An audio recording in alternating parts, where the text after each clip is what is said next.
Hi friends, good morning. Please look at the next problem in simplification. Friends, problem is given in the description box. Please go through the problem first. Friends, say when the train started, there were 6 passengers were there. When the train had started, 6 passengers were there. At the first stop, it dropped 1/3 of the passengers. Friends, 1/3 of 6x means 2x. 2x passengers were dropped. So the remaining passengers 4x. The remaining passengers 4x and 280 more passengers were boarded the train. So this is at the first station. Friends, the train after reaching the second station, half of the passengers dropped.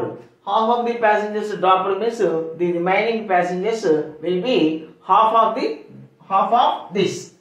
Half of this means 2x plus 140.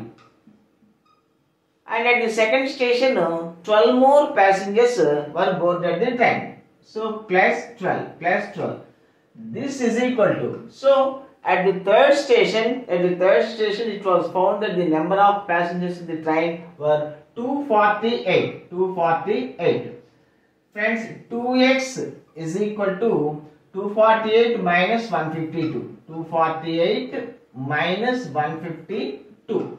48 plus 48, 96.